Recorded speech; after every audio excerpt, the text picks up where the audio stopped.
కొద్దిసేపట్లో జాయిన్ అవుతారు. వీరయ్య గారు అనలిస్ట్ కూడా జాయిన్ అయ్యారు. ఆది శ్రీనివాస్ గారు, మొత్తం ఎలక్షన్ అంతా కూడా ఎలక్షన్ అయ్యేలోపు ఎవరెవరు టచ్ లో ఉన్నారు, ఎవరికి గేట్లు తెరుస్తారు, ఎవరికి ఏ నాయకులు ఎక్కడి నుంచి ఎక్కడికి వెళ్తారనే అంశం మీదే రాజకీయం అంతా నడిపేలా కనిపిస్తోంది. సో ఇక మీరేమన్నా క్లారిటీ ఇచ్చే అవకాశం ఉందా? ఇప్పుడు కేసీఆర్ గారు మాటలు బక్వాస్ మాటలని చెప్తున్నా. ఏ మాట ఎందుకంటున్నా అంటే, ఓవైపు బీఆర్ఎస్ పార్టీ, ఓవైపు బీఆర్ఎస్ పార్టీ ఉన్నటువంటి నాయకులందరూ కూడా పార్టీ నుంచి వెళ్ళిపోతున్న పరిస్థితి.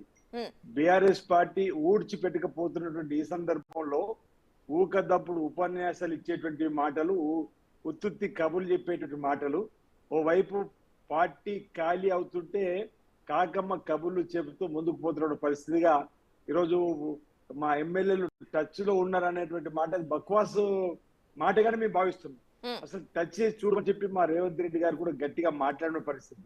ఈరోజు ఆయన ఎప్పుడైతే ఈ 4 మాసాల క్రితం రాష్ట్ర ప్రభుత్వం పడిపోయిన తర్వాత, కాంగ్రెస్ పార్టీ ప్రజాపాలన అధికారంకి వచ్చిన తర్వాత, ప్రజాపాలనలో ప్రజలు కాంగ్రెస్ పార్టీకి దగ్గర అవుతున్న తీరు చూసి ఆయన ఓర్వలేకని ఈ విధంగా మాట్లాడుతున్న మాటలుగా ఈరోజు మేము భావిస్తున్నాం.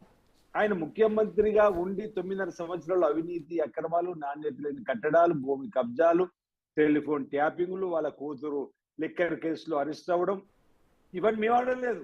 వరంగల్ నుంచి బీఆర్ఎస్ టికెట్ ఎంపీగా ఇచ్చినటువంటి తనే, ఆవిడనే కావ్య గారే ఓ ఉత్తరం రాసి మీ పార్టీ తరఫున పోటీ అని సిద్ధంగా లేని ప్రజలందరూ కూడా ఈరోజు బీఆర్ఎస్ వ్యతిరేకంగా ఉండని చెప్పని, అలాంటి పరిస్థితులలో నెట్టివేయబడ్డటువంటి బీఆర్ఎస్ పార్టీ ఉన్న ఆకాస్త క్యాడర్ను ఒకరిద్దరిని కాపాడుకోవడానికి తన ఇష్టానుసారం మాట్లాడుతున్న మాటలు ఈరోజు చూస్తూ మేము ఇక్కడ ఊరుకోమనే మాట చెప్తున్నాం. మేము కూడా అనేక సందర్భాల్లో కూడా గట్టిగా కాంగ్రెస్ పార్టీ ప్రభుత్వం ద్వారా హెచ్చరించినాం.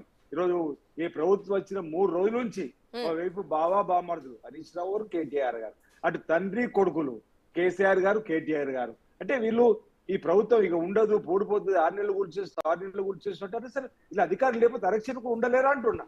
9.5 సంవత్సరాలు అధికారం ఇస్తే 60,000 కోట్ల అప్పుతో ఈ రాష్ట్రాన్ని అప్పేపి 16,000 కోట్ల నిలువతో అప్పేపితే 6,70,000 కోట్ల అప్పు. నిజంగా బీఆర్ఎస్ చెప్తున్న మాటలు క్షేత్రస్థాయిలో అసలు ఎక్కడ పొంతన కనిపించట్లేదు. ఒక పక్క నాయకులేమో మీ పార్టీలోకి నాయకులు చేరుతున్నారు, చాలా మంది నాయకులు రోజుకు ఎవరో ఒక నాయకులు సీఎం రేవంత్ ని కలుస్తూనే ఉన్నారు. సో కానీ ఈ నేపథ్యంలో కూడా బీఆర్ఎస్ కేసీఆర్ మాట్లాడడాన్ని మేకపోతు గాంభీర్యం అని చూసే ఎవరికైనా బహుశా అర్థమవుతుందేమో. కానీ మేము కాపాడుకుంటున్నాం, మేము కంచేసి కాపాడుకుంటున్నాం అని మీరు చెప్పే ప్రయత్నాలు అనవసరంగా వాళ్ళకి ఛాన్స్ ఇస్తున్నట్టు అనిపించట్లేదా? అనవసరంగా అటువైపు డిస్కషన్ తీసుకెళ్లి దానిపైనే డిస్కషన్ పెట్టడం అనేది కొంత ఇన్సెక్యూరిటీని చూపించే ప్రయత్నం ఎందుకు చేస్తున్నారు అసలు కాంగ్రెస్ నాయకులు? నేను మొన్న రాత్రి 8 గంటలకే మేకపోతు గాంభీర్యాన్ని ప్రదర్శించిన కేసీఆర్ గారు చెప్పిన స్టేట్మెంట్ ఇచ్చిన నిన్న రోజు ప్రెస్ లో కూడా వచ్చింది.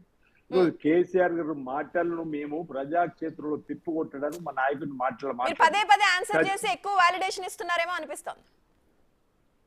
ఇప్పుడు అంటే ప్రజాక్షేత్రంలో ఎన్నికలకు ముందు ఒక అబద్ధాన్ని పదే పదే చెప్తే ప్రజలు నమ్మే అవకాశం ఉంది. కేసీఆర్ గారు అందులో నేర్పరి.